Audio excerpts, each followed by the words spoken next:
Karibu sana kwenye channel yetu. Leo pia tunakuletea hadithi ya kipekee na ya kusisimua kutoka kwa mchekeshaji maarufu ambaye anafahamika kama Said, ambaye sasa hivi amehamia pia kwenye ujasiriamali katika biashara ya unga wa sembe ambayo ameipa jina la Said Super Sembe.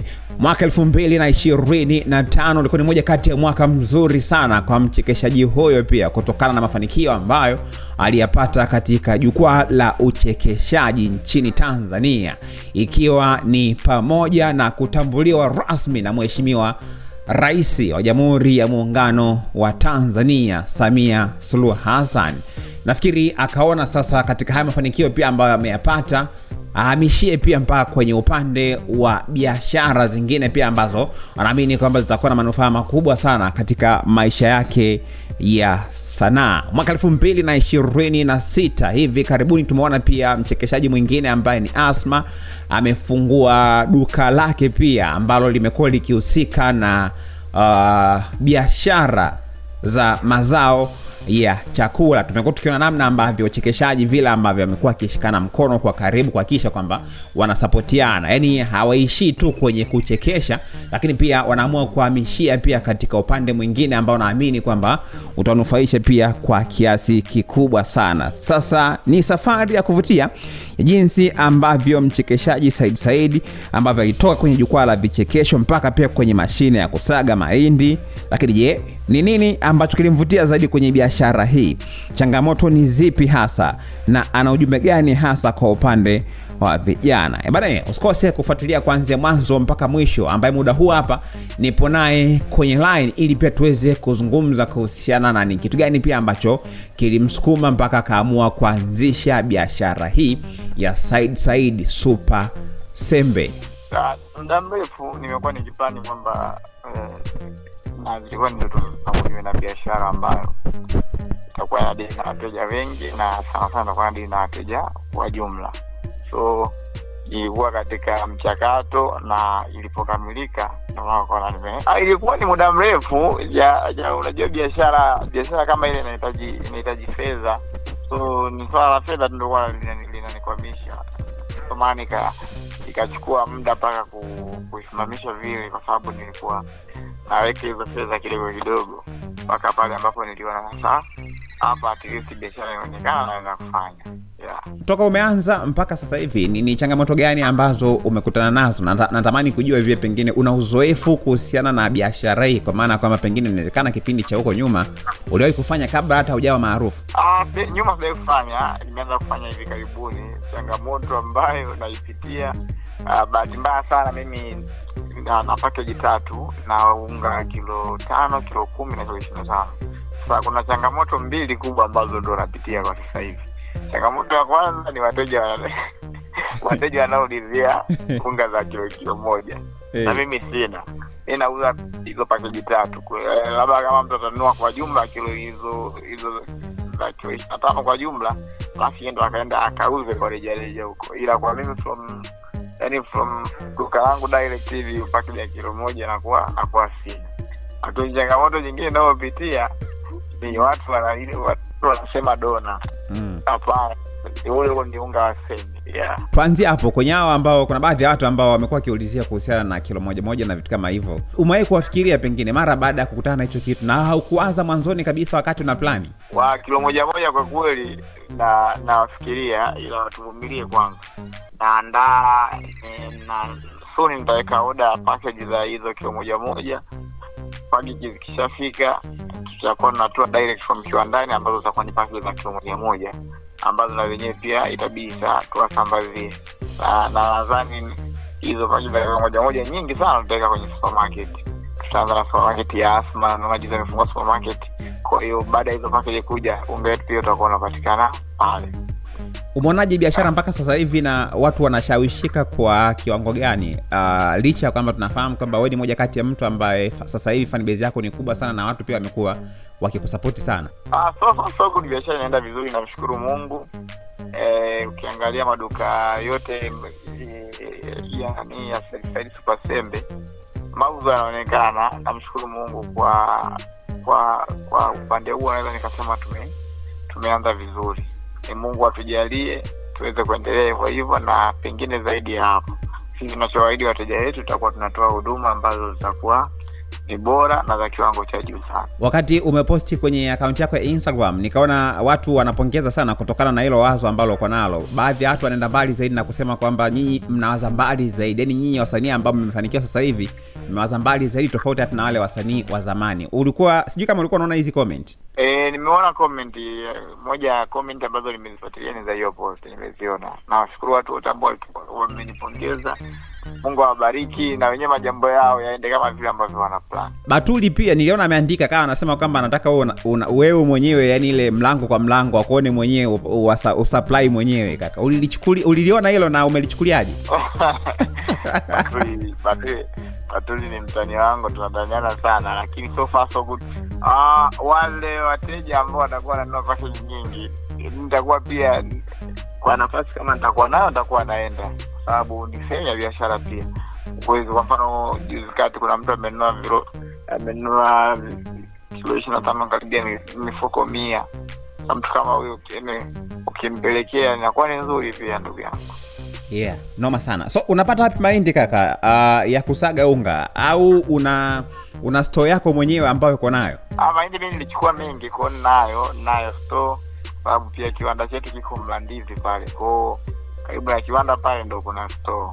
Kwa tunachukua mahindi, tunapitisha kiwandani, tunafanyia mchakato mzima na baadaye tunatoa unga. Tukishatoa unga tunapakia kutoka Mlandizi tunaweka kwenye maduka yetu ambayo yapo Kinondoni karibu na msitu wa Bakwata, Tandale kwa Mtogole na Tandika. Kingine pia ambacho nakipenda kutokea kwa nyinyi comedian, kikweli mmekuwa mkisapotiana sana. Juzi kati pia hapo Asma naye alifungua ofisi yake, nimeona namna ambavyo mnasapotiana. Wewe mnazungumza nini hasa hivi mkiwa mmekaa nyinyi wenyewe tu kwenye zile safari zenu na sehemu zingine ambazo mnakutana wenyewe kwa wenyewe? Kwa sababu tunaona kila siku zinavyozidi kwenda, leo huyu anafanya hiki, kesho anafanya hiki, kesho kutwa anafanya. Ni kama mnapambana sana kaka, yaani mmepania vibaya mno. Mnazungumza nini kaka? Mnatuogopesha? Hapana, sisi kwamba hapo unajua miaka ya nyuma hapo comedy ilikuwa inaonekana kama ni ya kawaida, na ni sababu ni moja tu, industry yote ambayo haina hela watu ni ngumu sana kuheshimu. So sisi tunashukuru kila mmoja kwa nafasi yake ameweza kufikia namba ya mashabiki yake ambayo imekuwa ni uwezo wake kuwafikia. Sasa naambia tunasema mashabiki peke yake hawatoshi. Tunatakiwa kila mtu awe na hela, kila mtu amiliki vitu ambavyo ni vya thamani.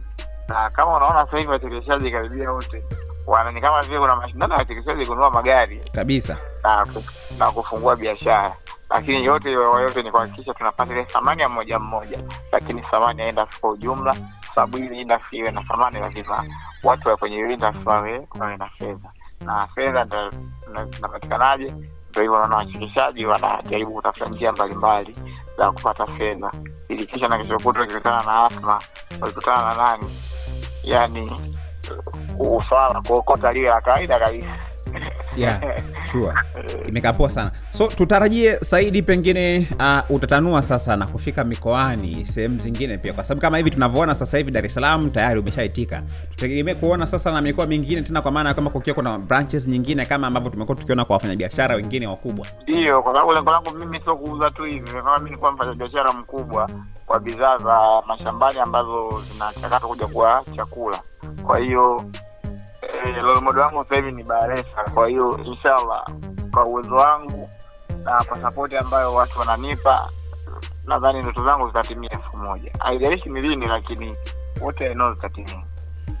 Hongera sana kaka. So unao mpango pia kuweza kuwasaidia wakulima au vijana pia kupitia kwenye biashara yako hii? Kwa hapo baadaye, ila kwa sasa sina, kwa sababu hiyo biashara yangu pia ndio imeanza. Mimi mwenyewe pia nahitaji watu wa kunisaidia biashara ikue. Sure. So mimi nitakapokuwa stable ndo nitakuwa na nafasi ya kumshika mtu mwingine mkono, awe ni mkulima au mfanyabiashara au mtu yoyote ambaye atakuwa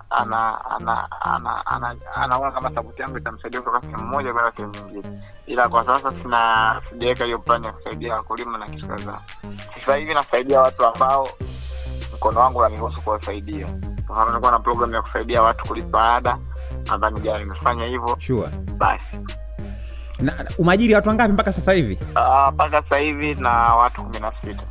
Kuanzia kiwandani mpaka madukani. Hongera sana kaka. Watu wengi sana. Hiyo ni idadi kubwa sana kaka. Shukrani. Na una inspire vijana wengi sana kama ambavyo tumekuwa tukizungumza hapa kutokana na kile ambacho umekifanya. Kwanza umefanikiwa ukiwa bado na umri mdogo sana na kitu ambacho kila mmoja anatamani kuwa hivyo. Unawaambia nini vijana ambao sasa hivi wamekuwa wakifanya sanaa? Inawezekana ikawa ni comedy, kwenye kuimba na sehemu nyingine pia. Na somo la uwekezaji pia umeanza kutufundisha kaka. Kwa sisi ambao bado hatujawekeza kabisa lakini umri umeenda. Maisha sanaa yana tabia ya kuja na kuondoka. Kabla wewe kuwa kwenye nafasi yako ya kisanaa, aidha ya kuimba, aidha kuigiza, nafasi yoyote ambayo unao kwenye sanaa, kumbuka kabla wewe kuwa kwenye nafasi alikuwepo mtu mwingine.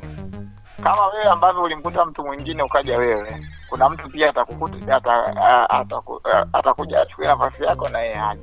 Sasa swala tu la kujiuliza ni kwamba siku ambayo huyo mtu ambaye hujui ni nani, hujui ni yupi, atakuja kuwa kama substitution yako kwenye hiyo engo ya sanaa, wewe utakuwa umejisimamisha vipi ili usije ukaona kama vile madogo sikiza sanaa. Unajua mabraza wengi kwenye hizi sanaa, ukisikia bro anasema madogo saidia na dharau, si madogo ajikuimba. Wewe ukiona braza na mawasiliano na kesi, ujue tu muda wake umeisha na bado hana hela. Hivi wewe usije kwa moja mabraza atakokuwa na kesi.